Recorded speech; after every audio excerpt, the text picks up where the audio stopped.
Members of the jury.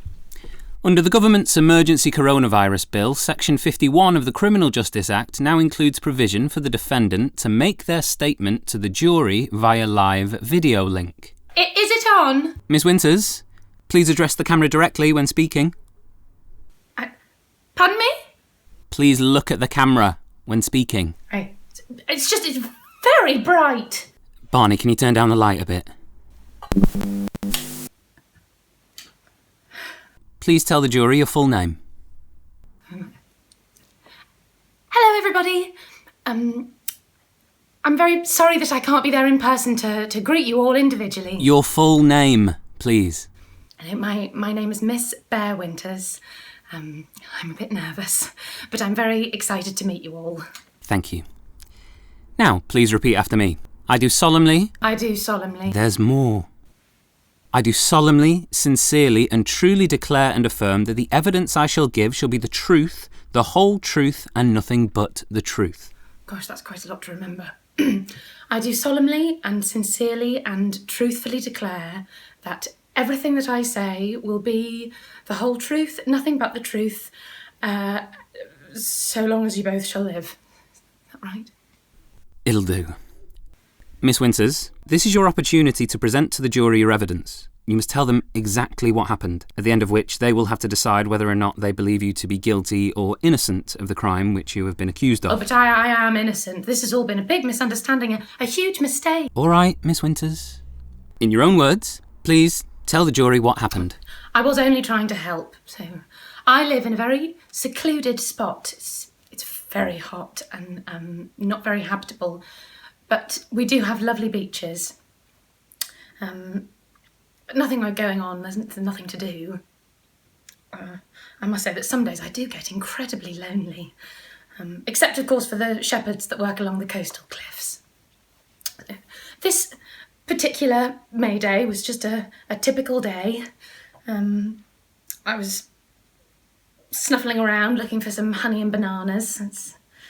I'm eating very healthily at the moment. I'm on a strict vegan diet. The truth is, and I don't usually admit this, my family wouldn't approve. They can be quite narrow-minded about some things. I hate meat. All that blood, and it actually makes me feel quite faint, so... And the shepherds really don't like it when their sheep go missing. It's very upsetting, so it's just better all round to stick to fruit and veg. This particular day, I've managed to find a ripe mango down by the shoreline and I snuggle down to eat it under a pine when I see a man standing by the shore. Now, people don't usually come to this bit of coast and he seems unusual. He's definitely a stranger. He's not dressed for the beach. And what's even weirder is that he seems to be talking to himself. So, well, I'm curious. I've not seen anyone new for donkey's years. We don't usually get visitors. Oh, gosh. I don't know if there'll be any donkeys on the jury. I don't mean to offend. Right. So, I listen in a bit closer to hear what he's saying, and that's when I hear the word storm. I really don't like storms. They're bad news. They make everything wet. They ruin the fruit trees, and I'm terrified of thunder. So I'm starting to get a bit panicked about the idea of lightning when he stands up and starts walking away. I was hoping he might stay for a chat, but he seems in a bit of a hurry. And then I see that he's left something, a bit of picnic or cloth or something or litter, and I hate littering almost as much as I hate meat. And so I go down to have a look at what it is. If I'm being completely honest, I was hoping it might be a sandwich because I was quite peckish and all I'd had to eat that day was 12 mangoes, 2 bananas and a lemon, so it's just not enough. And when I get down there,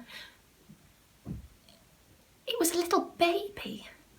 Little tiny thing that's smiling up at me and grabbing hold of my paw, and so Then I realised this man has made a terrible mistake, and he's left his little girl cub behind.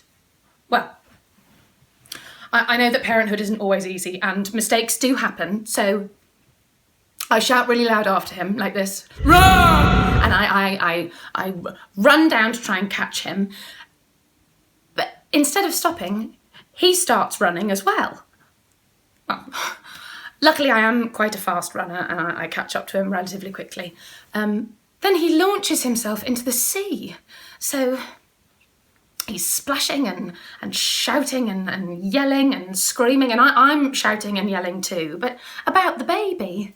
And then, well, he's going further and further out, and he doesn't look like a particularly good swimmer, so I jump in to try and help him.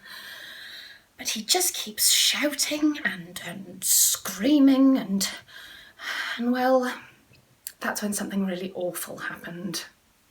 It didn't go the way that I wanted it to at all, and well, he disappeared under the water.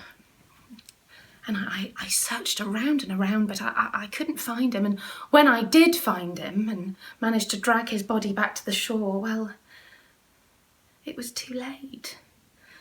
So I am really sorry, but he had drowned. I tried to resuscitate him, but there was no saving him. So I do see now, actually, that he might have been scared of me. That he might have been running from me. So, well, then things went from bad to worse. Because this clown from the village saw me bringing his body out from the sea and trying to resuscitate him. Well, he thought I was trying to eat him. Can you believe that? Oh. Anyway, so I told him about the baby and about the man, and I told him about being vegan, but he just didn't believe me, so... Well, at least the baby's safe. A man from the village took custody of her and called her Perdita, which means lost. Lost baby. It's nice. It's a beautiful name. I would have really liked to gotten to know her. Anyway, listen to me. Banging on. The thing is that that's why I'm here, in front of you, the jury, pleading my innocence. I understand how it might have looked, but I think I was judged quickly and harshly because I'm a bear. And now my fate is in your hands. But I was really an innocent bystander in all of this. Thank you. Jury, now you've heard Miss Winter's tale, I urge you to take time to consider before presenting your verdict to the court.